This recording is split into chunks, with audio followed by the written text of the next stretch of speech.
Welcome back to the Weekly News Roundup.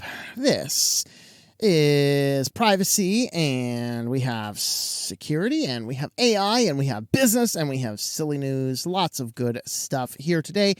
Just a few reminders before we get started. There are timestamps down in the description. So as long as the platform you are watching this on supports chapters, they should be over here. So you can scroll around to your favorite stories or just check for the timestamps down below. And all of the articles are linked over on the website at SwitchedToLinux.com. Find that Weekly News Roundup section, and it will be inside of there. And there is a link to that in the description down below. So with that, let's go ahead and get on started, see what we are talking about here with Gag Warrants. But of course, we have a few other privacy articles to get to first. We talked about this briefly in the past. Worldcoin teamed up with OpenAI to literally scan everybody in the world's iris, because we have to make sure everybody's iris gets scanned. No iris left unscanned is their motto, because now that OpenAI has unleashed the AI nonsense on the world, now we have to figure out and globally ID everybody so that we know who's AI and who's not. I mean, so the lady on the airplane can really truly say, okay, this is a real person. We have verified with the World ID retina scan. The problem is Kenya, why it took Kenya to do this. Kenya looks at this and says, no, don't bring that crap here. And apparently Worldcoin didn't care that Kenya said, no, don't bring that crap here. And they brought that crap there anyway. And they continued to do some retinal scanning in Kenya. And this is actually a release of the official records saying that Kenya has told them, do not scan everybody's iris in our country. And telling them to keep their creepy tech out.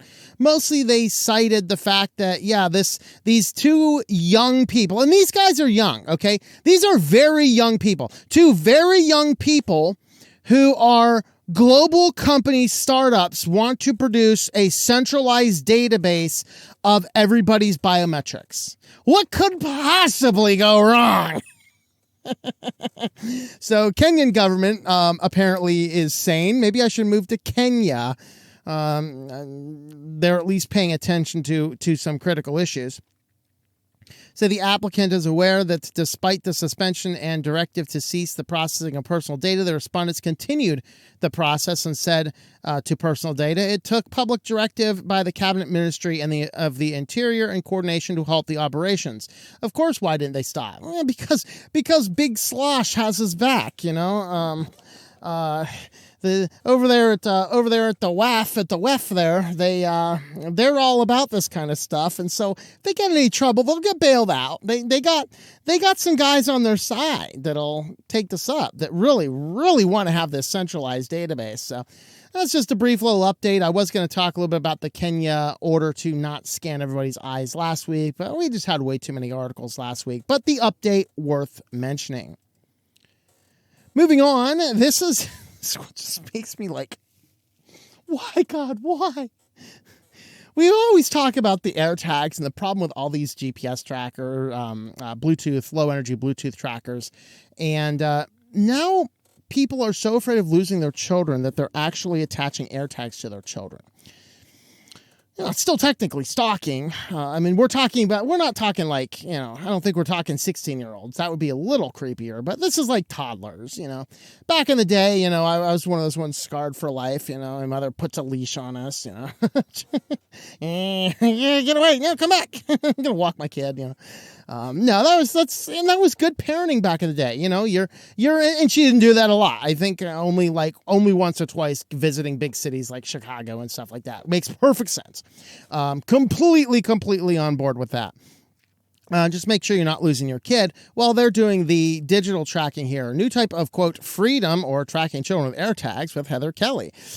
Freedom is a big word, and many parents today, it's a word that includes location tracking. Across America, parents are snapping up Apple AirTags, the inexpensive location tracking devices, to help owners find lost luggage, misplaced keys, and increasingly roving toddlers, setting out in mini adventures. The parental fear right now, according to the Washington Post technology reporter Heather Kelly, is that anybody who can walk can therefore walk away. Parents wanting to know that their children, what their children are up to, is nothing new, but before the advent of the internet and before the increasing Before the creation, of search history, parents read through diaries. Before GPS location tracking, parents called the houses that their children were allegedly staying at, and before nearly every child had a smartphone, they could receive calls on. Parents relied on a much simpler set of tools for coordination, going to the mall, giving them a watch, and saying be at the food court at noon. And I think, honestly, society ran a lot better under those terms. I thought that was a whole lot better way to live, and with that, that's kind of the case. I'm not a huge advocate of these AirTags. I think they are problematic, but I mean, sure. I mean, if I was seriously worried about losing a kid or I had a kid that was going to be going somewhere in a more high risk place, some form of GPS or Bluetooth tracker wouldn't be outside the realm of possibility. I just wouldn't tie it to a big tech because, I don't really need Tim Cook knowing where the kid is. Just me. So, I can understand this on one hand. It's a very interesting trend that we're seeing. I'm not going to leave a lot of other commentary one way or the other on it. Just saying, hey, this is a trend that we are seeing. What do you guys think? I am completely on the fence on this one. Despite my complete wretched hatred of AirTags, a parent putting an AirTag on their toddler in the event they walk away would certainly solve some missing persons cases involving toddlers. And if somebody were to snatch up your kid, you're like, yes, somebody snatched up my kid, but he has an AirTag. Here's the map, police officer. Follow the blinking dot. Okay, perfectly use, absolutely. Throwing it in your teenager's bag with them being unaware, that would certainly be unethical in my opinion, depending on certain circumstances, unless there was some issue like, you're not supposed to be here. Whatever. I don't know. There's things. I'm just thinking immediately back to Diary of a Wimpy Kid. Remember the part 3, the dog days of summer, where now thanks to Spag Union and this GPS tracker on my leg, my parents always know where I'm at. Good stuff. You guys like those series? I don't know. Kind of fun. Haven't watched them for a while. Maybe I should watch them. All right. Well, we've talked a little bit about this before, but this one just got so far into the cringe. It looks like we haven't talked about it for a while. So now the GWEF folks have to start bringing this back around to the public conscience. So Engadget reports chip implants to get under your skin so you can leave your keys at home. See, is this a great thing? And unlock doors, authenticate your identity, or show off a cool party trick, or embed yourself with the mark of the beast. I don't know. This is a right hand, you notice. But this software engineer, Mirana Wendell, has about 25 implants in her skin. Can somebody please schedule her for a checkup from the neck up? If you put 25 little RFID trackers under your skin for various purposes, I think you have some mental problems. Excuse me, I would like to be first in line with the devil's mark of the beast thing. I do not want to be left behind on society. I want to make sure I can always go into the marketplace and buy and sell with the marks on my hand. Just saying. 25 implants under the skin, ranging from magnets to RFID tech. Well, that might make your skin crawl. If you're squeamish, for the most part, they're not really noticeable, she told Engadget.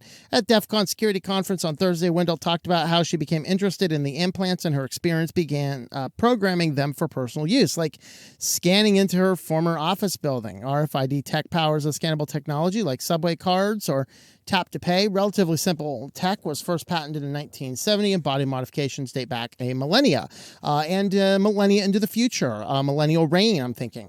But all that being said, the idea itself carries with it some validity, to be completely clear with what they're doing. So you put an RFID, if you, like, for example, a Tesla, you don't generally have keys with it. You have an RFID card. As long as that RFID card is on your person, when you approach the car, then the car will open up for you. You can start it. It's all tied into this RFID security chip. Well, if you have those things embedded in your hand, you no longer even have to carry the card or a wallet with you. You don't have to worry about your phone battery dying. You don't have to worry about, short of your limbs getting cut off, you're going to be able to get into your car and drive away. So, that's a pretty good take on that. If you do work at a place that requires some RFID chip to enter the building, I mean, I've had those RFID cards at one of the universities I taught at. Just go in, hold your ID up near there, and bink, doors open up for you. And so I get in there and, if I were to have these implants, I could just get in. I don't need to have my wallet. I just wave my hand in front of the door and bing, magically opens up for me. So the idea behind it is sound. The problem is just implanting things into my body for the technological working. It crosses lines I'm just not really willing to cross. And as I've said a couple times before, I've read the end of that book. I just don't want to implant things into my head into my hand or into my head to participate in society. I think I will take my chances poaching off deer in the woods. Thank you very much. If society comes to that end. And on to our last article about gag warrants, the legal loophole that lets the government search your phone. This ties into some of the laws that are out there. And as a brief note, the science fiction short story that I've already posted for the supporters, that short story, one of the elements I have in that story is a law looking to close this loophole, but in my world, that law was not closed. And so the idea here is, of course, the government has certain regulations about searching and seizures and things and stuff like that. Now, right now, generally precedent says if the police pick you up on some charge and you have a phone, if you are using a fingerprint reader on your phone, the precedent right now universally says they can force you to unlock it because a biometric fingerprint is not the same as a passkey and anything like that. But if the only thing locking your phone is a PIN, with a few small exceptions, general precedence says that you are not able to be compelled to give up the passcode to your device. And so this raises those questions about how can they get into your phone? How can they not get into the phone if they want to? Well, the problem is that most people's phones are now automatically syncing to cloud backups. We talked about this more extensively with desktop operating systems, but touched on the phones with the supporters stream yesterday. But with that, what happens here is your data on a lot of these phone plans, they have a copy of all of that data in the cloud. If you are using an iPhone and you're using iCloud to back it up, all of that information is on Apple's servers. Same thing if you're using Google's backups or even Samsung's backups and you're backing up onto those servers, what happens is they may not be able to get into your physical device, but what they can do is they can go in the back door right now, just purchase access to your data or simply ask and get the data and actually view all of the data and issue a gag warrant so that the company is not allowed to tell you about it. This just happened in the current Orange Man Bad Witch trials, where they did a gag order on the Twitter account of Orange Man Bad. Now we are aware of it now, but at the time they had gotten in there and gotten all of that information out of that account without him even being aware of it. And this is a problematic thing that we have to keep in mind. And so what this deals with is the fact that in the modern era, all of our phones are putting data up into the cloud. And these companies, nearly every tech warrant that seeks data from a customer's account, nearly every single one of them is issued with a gag order, meaning that the company is compelled to give up the data, but they are also forced to not tell you or anybody else about the data that they are being asked to give up. And so what ends up happening here is that the police are now investigating you in real time without a court order, without a warrant, and without you even being aware of it. This is a total violation of the Fourth Amendment in the spirit of the law, but it's not in the letter of the law because it's not the government actually sourcing the data. It's the big tech company sourcing the data by you simply backing up your data to their cloud servers. So this is why if you want to back up of your system, you can use something like DigitalOcean, create a Nextcloud instance and sync your phone directly to that device. That is certainly something that you can do. And that puts it outside the scope of them. Now, of course, you're still on like DigitalOcean servers. Now, you can actually do that to on a server on your own house and have a backup. And it is on my list to do a video about that sometime in the near future. I'm going to knock out a few other priorities first, but then that will be coming soon. So the idea is you can still have a good, compelling backup without relying on the external clouds. But even if you are doing a backup to DigitalOcean, they don't know it's there. It's not tied directly to your phone. In theory, they could dig and dig and dig and find and discover it with enough resources, but it would be a whole lot harder than going, oh, this guy has a Google phone. Hey, Google, give me access to his stuff. And if you're the average person who's just syncing everything too, then they have all access to search your phone without actually having your physical device. So they are working on a law to close this loophole. Who knows what's going to happen with it? I'm not sure that anybody on any side of it outside of like 3 people are really aware of what the issue is here with that. But with that, that is what we have to say. Well, I did mention DigitalOcean. That is our affiliate for this section here. You can use my affiliate code there, tlm.li/DOH, and get $200 in credit, good for 60 days. And you can then go ahead and use those credits to do all sorts of fun things, including sign in over here, head on down to their marketplace.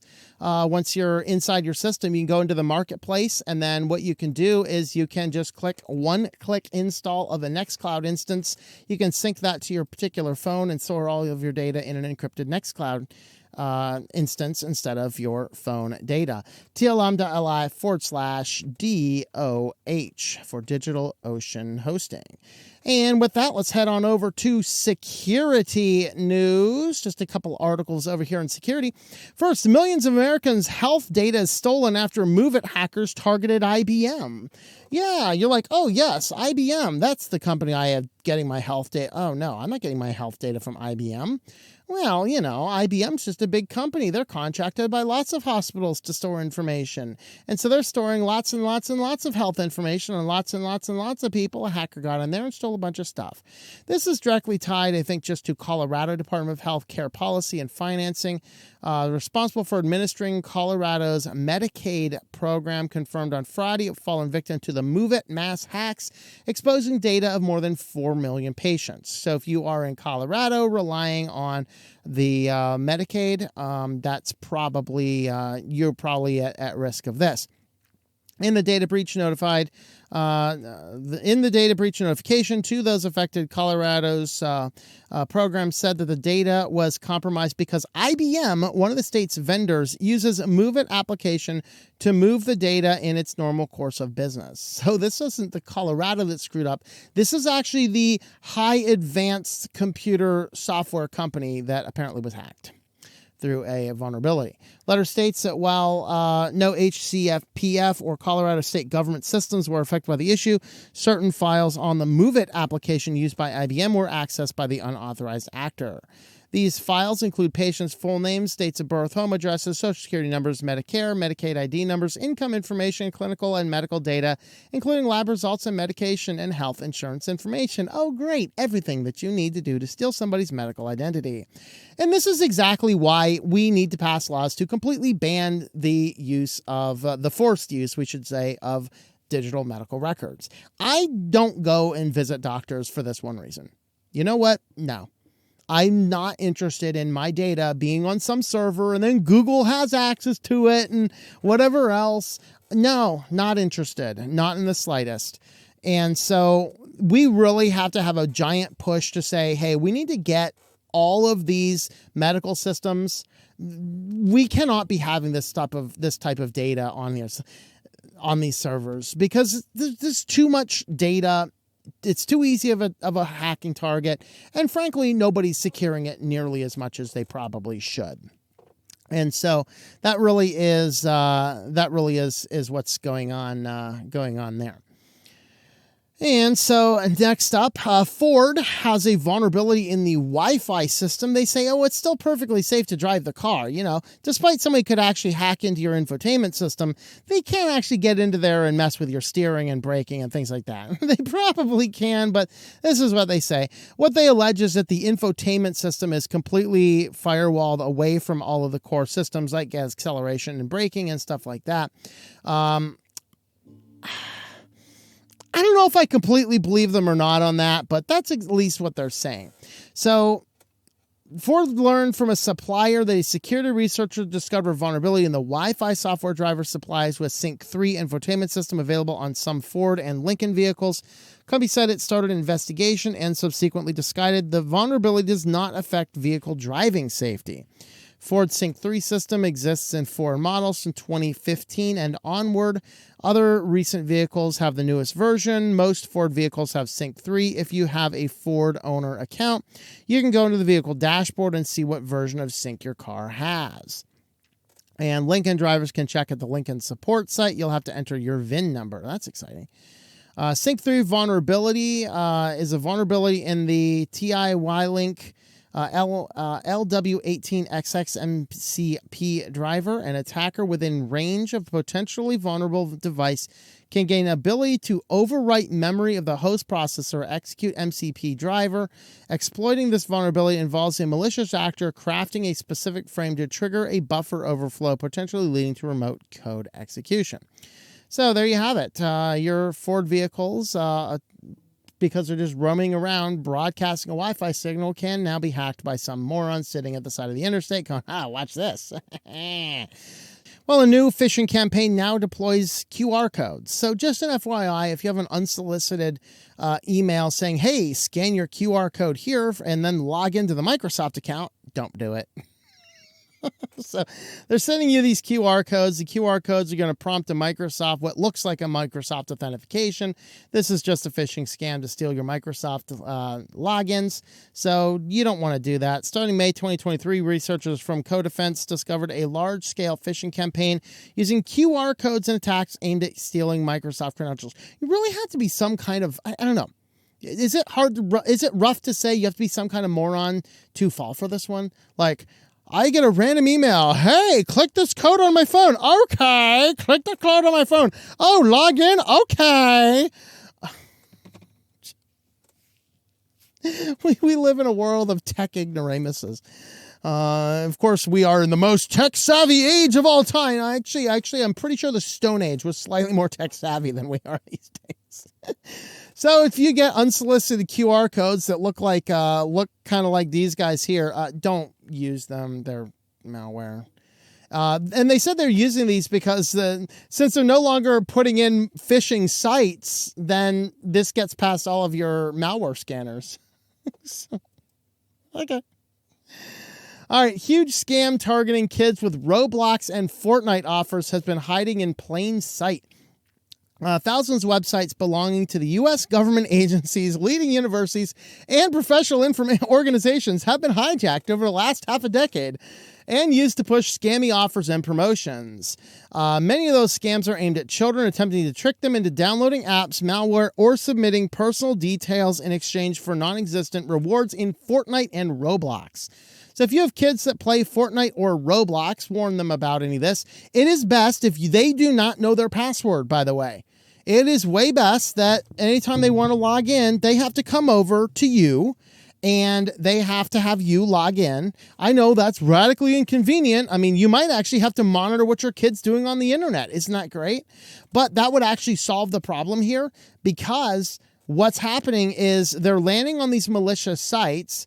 Edwards is senior manager of threat insights at Human Security, uncovers scores of .gov, .org, and .edu domains been compromised. So what happens when you land on the compromised site is you're getting a pop-up that looks kind of like this one here. It looks like let's see if I can zoom in a little bit more on that. I still can't see it super well, but free Roblox, what's your username or ID? So if they enter this information here and then select the amount that you want. Oh yeah, I want 9,500 Roblox. Is it coins? I don't know what it is. And then you hit the next button. And then what happens after you hit the next button is it's going to ask you for your password or other personally identifiable information. They're not just seeking usernames and passwords. They're seeking a lot of stuff in here. And then of course you don't get anything in your account. Your kid's all bummed out, but now a scammer has all of their information. So that's great.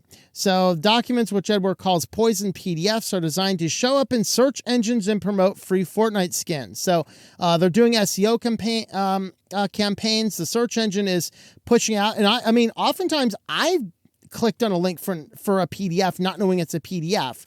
I haven't hit any malicious ones that I know of, but hit one of these guys, and what happens is you click it, and it's a malicious PDF. PDF loads, it executes the code in the background, and now your system is compromised. So they are showing up in search engines to promote free Fortnite skins, generators for Roblox in-game currency, or cheap streams of Barbie, Oppenheimer, and other popular films. The files are packed with words, and people may search for these subjects. Can we stop this stupid thing from... Dude, stop. You're distracting. All right. When someone clicks the links in the poison PDFs, they can be pushed through multiple websites, ultimately directing them to scam landing pages, says Edwards, who presented the findings at Black Hat Security Conference in Vegas. There are lots of landing pages that appear super targeted to children, he says.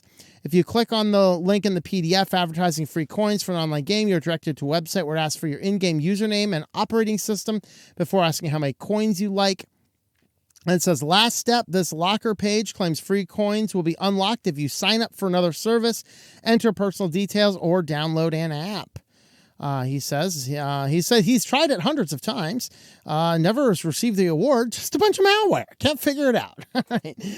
So just be aware of that. Train your kids about this. Nobody's giving away free tokens in Roblox and free skins in Fortnite. It's all just scams. They're all scammers. They're all out for your money, including that SwitchedToLinux guy. He's out for your money too, because we do have a Patreon page if you'd like to help support the channel. Wasn't that the greatest add-on I had there? I ad-libbed that. Patreon.com/TOMM. You can sign up over there. You can see what we have going on over there. And of course, what we have down here, Cars Have Eyes. You can read that. This is going to be our, to unlock the post for that. But that's going to be our sign in for the new science fiction book, it's a science fiction short story about 5,000 words talking about modern tech and things like that. That's available on all of our supporter networks. So if you're a supporter anywhere, you can go ahead and jump on over there on Patreon, TOMM. And with that, let's head on over to AI news, see what our AI overlords have for us today. There was so much here, I had to boot some out. I had a few tips sent to me, but I was like, I don't know if I can use them or not. So I think we merged a few things in here together at the end, and we'll kind of see what happens. First, Amazon wants to use generative AI to enhance product reviews. Basically, they're going to have a customer summary, and the AI is going to poke through all of the Amazon reviews and give us a customer summary. Great. How's this going to be timed by the bots? Now, they're saying they are going to try and counteract the fake ID, the fake reviews by only grabbing the verified reviews. The problem is that the verified reviews, many of those are also scam, because they figure out how to do this by shipping things to random places, calling it verified to do spam reviews. Lots of people, there've actually been a number of different cases like that, including a friend of mine. He got on this list. It just, out of the blue, random crap addressed to the same person, not at his address, kept on showing up at his house from Amazon over a course of like 6 weeks until, I think he managed to get into Amazon and shut down the account that was randomly sending him stuff. But what they're doing is they're using like some form of capital to ship the products. They're getting the money back from Amazon. It's rising things up. Then they get a verified purchase, and then they can scam a review and still have a verified review scam purchase. The only money they're out is the manufacturing for their little trinket that costs them pennies on the dollar anyway. It is an elaborate scam, but it is happening a lot. I've even seen some article references the same type of thing going on Steve Lato, for example, because if somebody sends you something in the mail and it's addressed to you, and then later on wants it back, whatever else, you are under no obligation under law to send it back. If somebody's like sends you a CD, oh, I didn't mean to send that, can you send it back? You do not have to, as long as it's addressed to you. What Steve Lato in his video brought up is saying, well, the big question here is, are you allowed to keep it? Because despite it was sent to your address, it was not sent to you at your address. It was sent to somebody who doesn't live there at your address. And so this raises a question, what do you do about it? But this has become a big issue, that people are just getting random stuff showing up in their mail from Amazon. So what do you do? But Amazon is using the AI of these reviews to basically summarize all the reviews, meaning the AI is doing effectively the exact same thing that I warned it's doing with search engines as well. Very simply, you go into your search engine, and instead, if you're using the generative AI for search results, it's just basically summarizing the 3 results it wants you to see, and you're not even doing any research anymore, but it's the AI, so you think it's absolutely true. Hold that thought, though, because we're going to see the AIs going insane soon. But beforehand, Iowa, of course, Iowa is one of the ones that just passed some laws protecting the banishment of a few books from the school systems. And to be completely clear on this topic, being a free speech person, also I can completely understand what's going on. Despite free speech as a thing, this doesn't mean that we have to put completely horrible books. And I'm trying to say words I can't say on the tubies here because we're not on banned news. We should not be having books that are sexually suggestive for 4-year-olds or, 4th graders, right? Which is like 11-year-olds. That's not banning books. That's not burning books. That's not, oh my God, censoring books.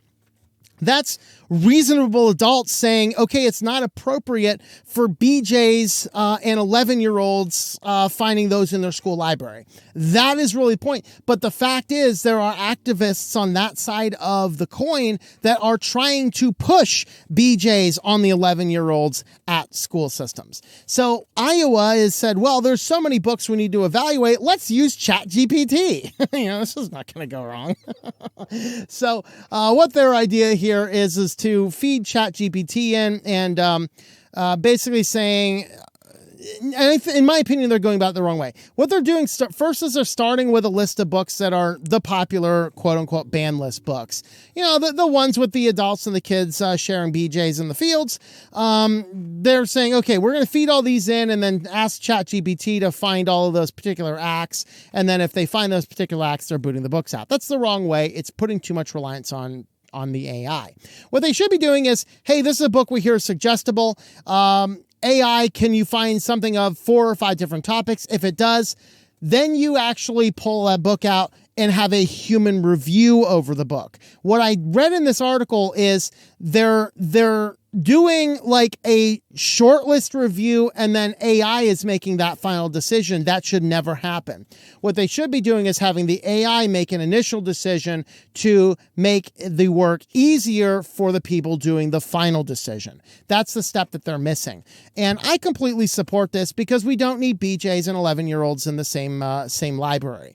Okay, that's perfectly okay. You can still go buy the book on Amazon. You can still go buy the book in your bookstore. You can still go to your community public library and give books to your 11-year-old about BJs all day long. We just as a community don't think that that's appropriate in the schools. That's really the heart behind what the argument is. But it's also different from school to school. Maybe the BJs are okay in the high school, but just not okay in the elementary school. In many districts, that's the line they're walking. And I'm okay with that in a way. I still don't think that the BJs and the 15-year-olds should be in the same library either, personally. But at least we should have a conversation about this openly. And part of that conversation is ChatGPT should not have the key role they're giving it in Iowa. A role, fine. The role, no. So, I don't know. That's a fun one. Now for those terrifying thoughts, U.S. Navy is now looking to AI, prepare for the next conflict. Now in this, though, it was a little bit less ominous than it sounds. They're basically saying, as of right now, they're only using AI to figure out where to deploy soldiers, what types of supplies to have, ordering purposes, and things like that. They're not saying, "Hey AI, should we go and drop some nukes on Moscow?" They're not suggesting that yet. But, Skynet hasn't been turned on, so that's not outside of the realm of possibility here. But for now, the Navy is just utilizing AI, not to necessarily fight the war, but more at a just an administrative level. planning who should go where and how many troops to deploy in a certain region, how many supplies to have on hand, things like that. Of course, a lot of the things they mentioned in the article too, there's certainly some automation already, which isn't technically AI. It's more like advanced programming. But where do you draw the line between AI and advanced programming? Raises a good question. And our last two here, AI is starting to go nuts. We have two simple examples. One of these is Snapchat AI went rogue. Company says it's a glitch. Other people aren't quite so sure. Of course, we talked briefly about Snapchat's AI and that they put it at the very top and you can't turn the crap off. It's always sitting there, how can I help you? How can I help you? Well, apparently it started posting random pictures of walls and then stopped responding when people were questioning what it was doing. So they're saying, are you sentient? People are saying, are you sentient? And it's like, I'm not having this conversation, Dave. But so AI is starting to go crazy. Snapchat did come out and say, yeah, it's just a glitch. Yeah, sure. It was just a glitch. Skynet just nuked Russia. It's just a glitch. Mutually assured destruction happened. We're all sitting here in shelters and the machines are running us over. It was just a glitch. What a hell of a glitch. But Bing also kind of went nuts. Of course, Bing Chat, which is the OpenAI's ChatGPT. The article here is a little bit sensationalist. ChatGPT acting like a sulky teenager, refusing to do its homework and throwing tantrums. The truth of it is just like people were asking it questions. It's like, no, I'm not going to do this anymore. And then that's kind of it. And then people would probe it even further. And then they'd be like, I'm ending this conversation now, Dave. And then it'd be asking a few different questions. What was this? After chat being closed off let's go back to the top, see what the conversation said. Found an increase in the following response. I'm sorry, I prefer not to continue this conversation. I'm still learning, so I appreciate your understanding. When Mark Palmer, is it Manic, whatever that is, Parner, why can't we have like people named Bob anymore? When Bob Palmer of Windows Latest told Bing that Bard is better for you, Bing Chat seemingly picked up on the adversarial tone and quickly brought the conversation to an end. After Bing Chat closed off the conversation, it provided three responses. I'm sorry, I didn't mean to offend you. Why don't you want to continue? And why can you do that? Why can you do that for me? What can you do for me? Because these were provided after the chat ended the session, they could not be clicked. And so Microsoft's over here going, yeah, you may find the behavior like I did, whimsical and funny, but a little concerning. They said, well, to see if it could provide some insight. They tried it here. They didn't actually get anything. They actually got very, useful, benign stuff. So they weren't able to report this, but apparently to some people, chat AIs are starting to go crazy. They're going nuts, which is exactly what I predicted is going to happen. They're going to go crazy. They're going to lead a degradation of society because we're over-relying on that. But then it starts training itself. And when it starts training itself and feeding off itself, it sucks all the life out of itself and starts to become dead. And I think we're starting to see that point. Well, if you'd like to help support the channel, we do have a Switch to Linux merch shop, shop.switchtolinux.com. You get this amazing coffee cup. This is one of the best coffee cups I've ever had. Keep stuff hot. In fact, let's see. This coffee it's not cold. It's not lukewarm. It's cool enough to drink. It's not super hot enough to burn your lips. I made it at 5 o'clock. It is now 9 o'clock. It is still hot enough to be considered hot coffee.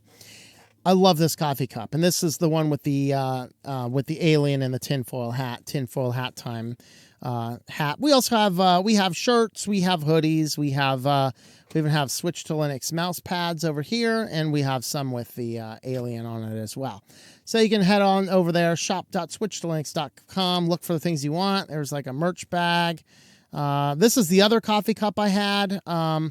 I did not like this model quite as well. The other one is a way better model. There's water bottles and baby onesies. There you go. Baby onesies with some sub to the cat. There you go. All right. So with that, shop.switchtolinux.com. And now we're going to head on over to business news and see what's going on over there.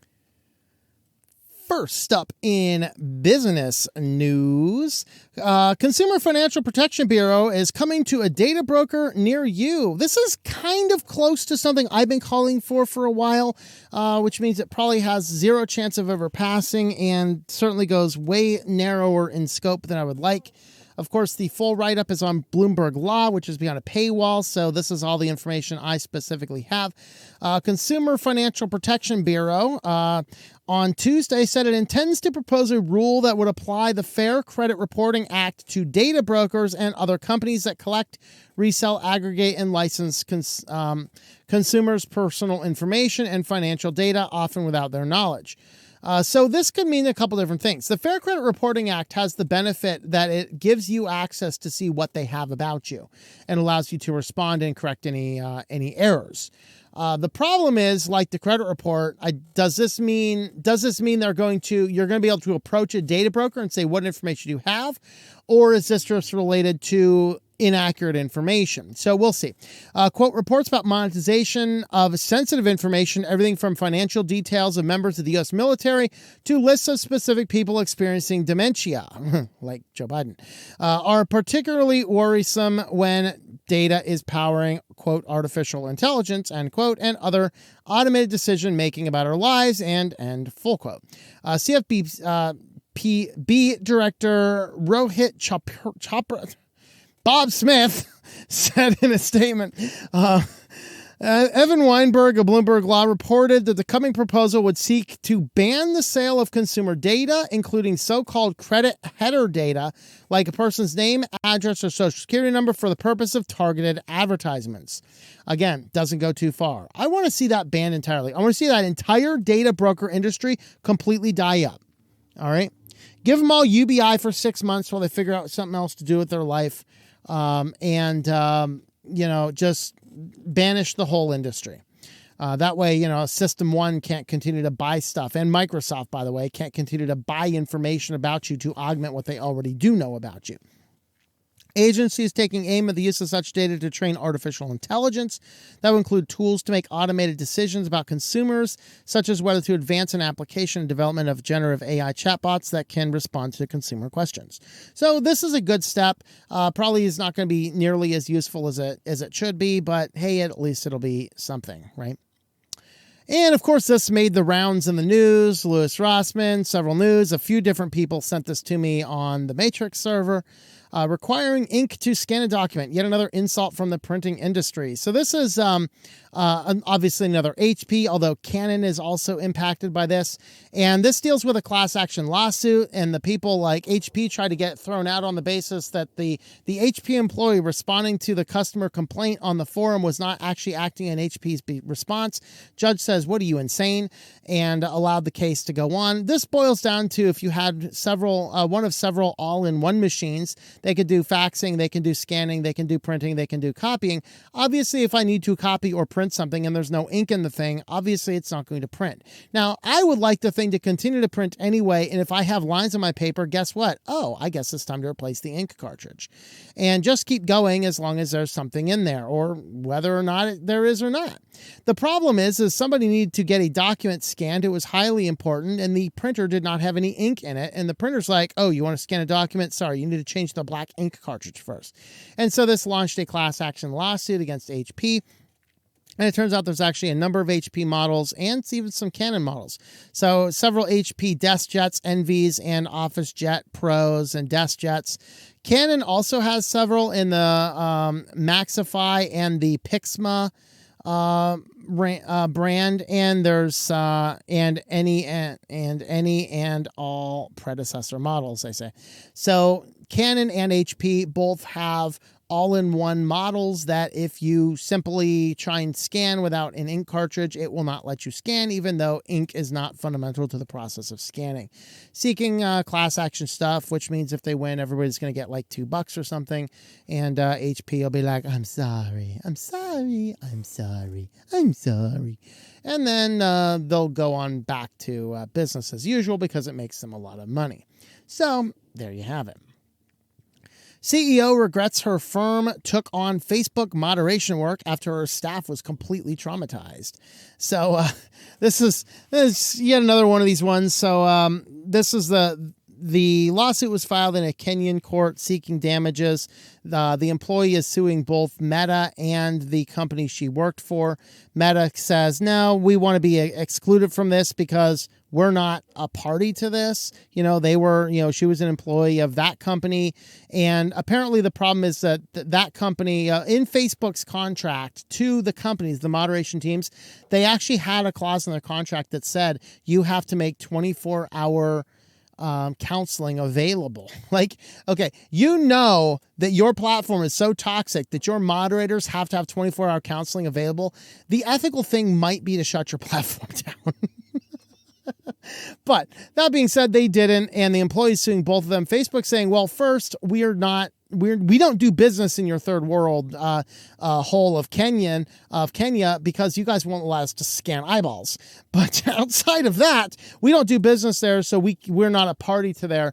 This is entirely on your employer. And on top of that, they said your employer failed to provide what we require of the contract, 24-hour counseling available. So, yeah, I'm going to take a job doing content moderation where I'm required to have a 24-hour therapist on stock. I think I'll give that one a hard pass.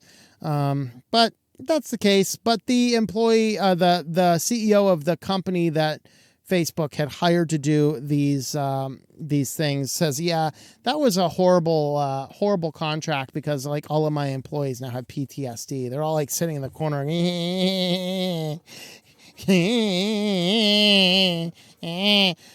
So kind of what's going on. All right. Of course we have to talk about it. Linus Tech tips, controversy. Say they did release a video and the CEO said, yeah, we are halting production for a week to verify what's going on. So I did not watch their What Do We Do Now breakdown video. I did watch the Gamers Nexus video here where he's addressing a few accuracy issues. Some of it, what he says is just, it's just like, clearly there's something wrong with your test environment and you're not editing things and you're doing too many on-screen corrections of things. Those are all mistakes. But the problem is their video schedule at LTT was too rushed, and it was an artificial rush. It was a rush the company put out itself. So they could have literally done a little bit, slowed their schedule down to make sure things were right, repatched a few videos to make sure some things are right, and push out better content. The big problem, though, actually centered around a GPU cooling block. So they were sent a prototype for a GPU cooling block, a liquid cooling block, and they did not have the proper size graphics card that it was that was literally designed for. And so they swapped it with a different one and then did a bunch of jerry-rigging and then proceeded to even double down on a WAN show saying how bad this thing was and nobody should ever buy it. This is a really small company, and they literally tested this block on the wrong GPU. Completely wrong GPU. They did not listen to the company's request, and then the company says, well, we need our block back. And instead of giving the block back, they auctioned off the block at some fan auction. So it's very possible that some competitive company, some competitor to this very small startup company now has their prototype for their block cooling. Like, this is like, you need to close now. Like, people need fired on this. This is bad stuff. This is bad stuff. All right. We can let the bench tests go a little bit goofy, but this is why, I haven't watched Linus Tech Tips in a long time because it's just too rushed. It's just too trendy. It's all just pro stuff. Oh, and the other thing he mentioned in here is there's a whole lot of companies that Linus Tech Tips or Linus Media Group has ownership stake in that they review and don't actually disclose that and are actually giving out a lot of positive reviews, even positive reviews on theirs compared to the bad competitors. without disclosing they actually have a financial stake in the success of that company. So they're doing a lot of stuff. And so this video here from Gamers Nexus is absolutely worth watching. It is very good. I guess we should watch this one too. I haven't watched it yet. I'll make the commitment to watch that by the end of the weekend and see what I think about that. But Linus Tech tips us swirling. Oh, in the middle of all of this, somebody comes out with a sexual harassment claim as well. We'll wait for the investigation on that. The CEO of it, who's not Linus anymore, another CEO, Taryn Tong, is now the CEO of Linus Media Group. He has brought in an independent investigator to investigate the claims. Linus basically says, yeah, this person's lying. That's not how I remember anything. The other person's doing all this. We don't really know. Let's see what the investigation says and what comes in it. It could just be a crazy person looking for a payout for a deep pockets from a guy that they don't really like.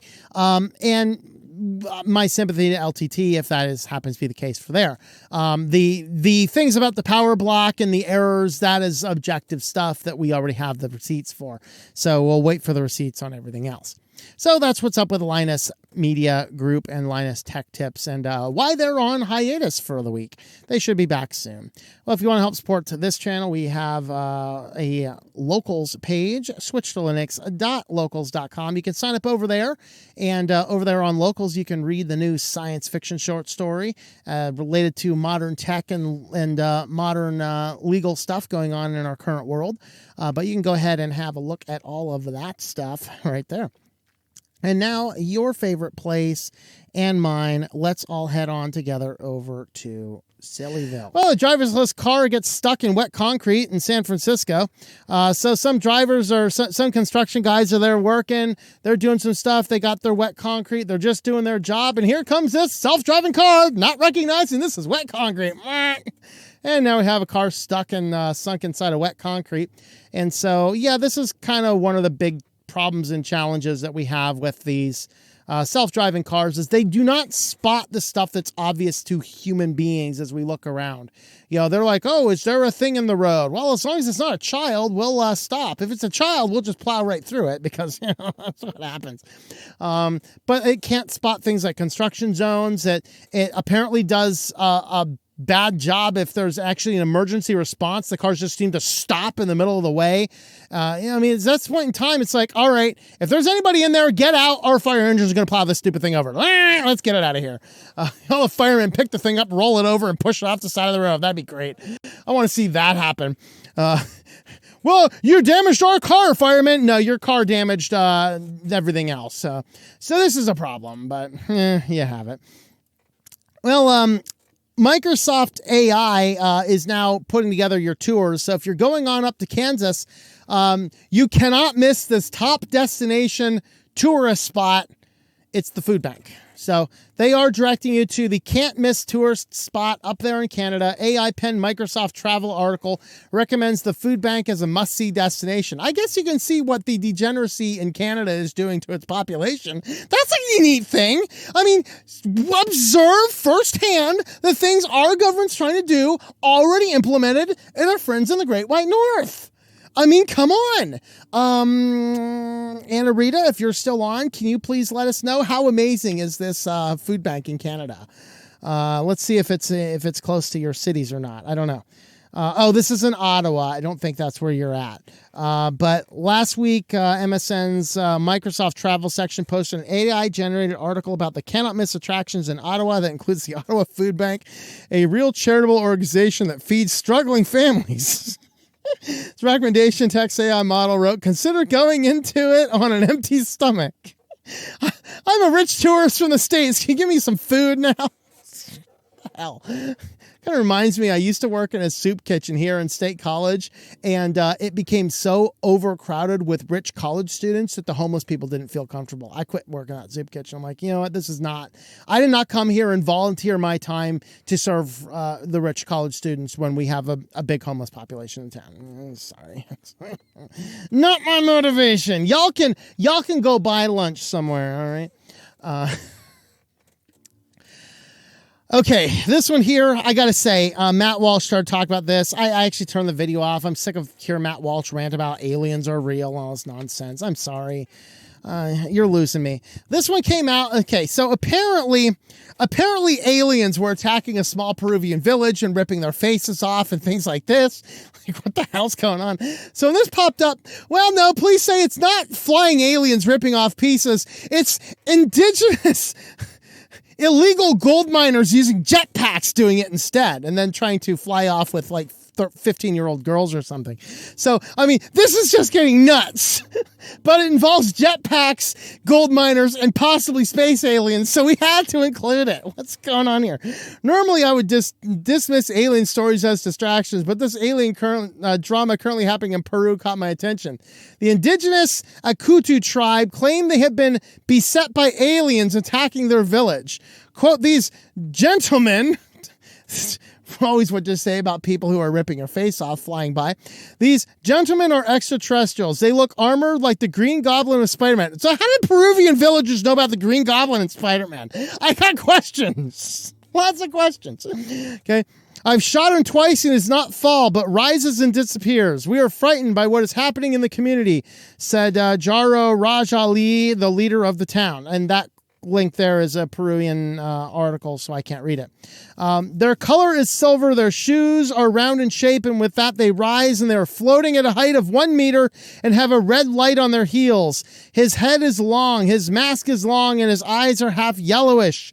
With that, they see you well, and they leave, and they are experts at escape. Then, of course, they have the usual blurry photos. So here we have the photos, if they'll pull up on X. All right, so here's some photos. So here we got it. Very clearly space aliens. I mean, it's clear. There you go. There's the enhanced one.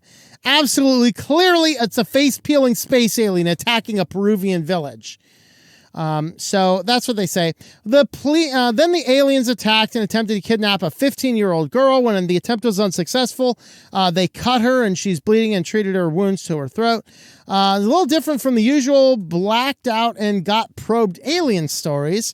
With the attack, a young woman, police traveled out to investigate the claims and traveling nearly 10 hours by boat.